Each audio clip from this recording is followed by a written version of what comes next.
আজকে আমরা chain rule নিয়ে আলোচনা করব। এটা ক্যালকুলাসের পার্ট। যদি দুটো এফ এবং জি দুটোই ডিফারেন্সিবল ফাংশন হয়, তাহলে তাদের ddx of F compose G of x যদি আমাদের বের করতে দেয়, তাহলে কিভাবে করব?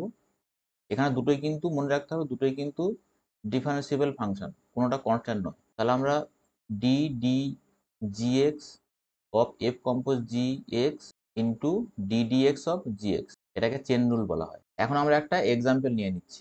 আমরা এটা সবাই জানি, ডিডিএক্স অফ সাইন এক্স কি হয় না,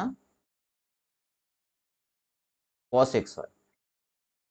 তাহলে যদি ডি ডিএক্স অফ, ধরো এক্স কিউব আছে, তাহলে কি হবে? থ্রি এক্স স্কোয়ার হয়। D dx of sine cube x দিয়ে দেয়, এটাকে আমাদের চেন রুলের সাহায্যে সলভ করতে হবে।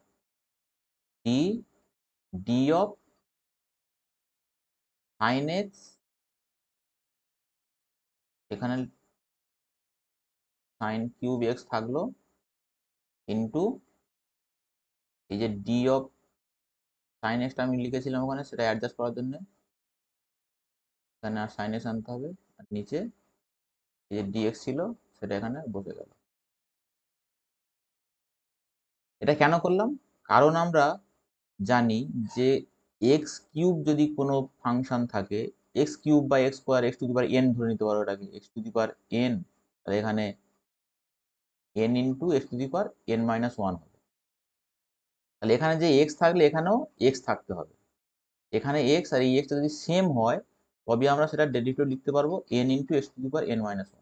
এখানে সেম ভাবে সাইন কিউব এক্স আছে, তাহলে সাইন এক্স তার কিউব আছে, তাহলে এখানেও এই সাইনের সাথে এখানে নিশ্চয়ই সাইন থাকতে হবে, তবে আমি ডেরিভেটিভ করতে পারবো।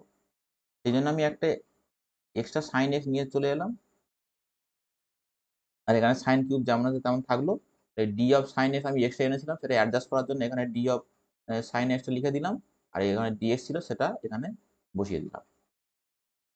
তিনটে সামনে চলে এলো, আর সাইন এন মাইনাস ওয়ান বলতে থ্রি মাইনাস ওয়ান করলে টু হয়ে যাবে, sine square x into ddx of sine x কি হবে আমরা জানি, কস এক্স হয়।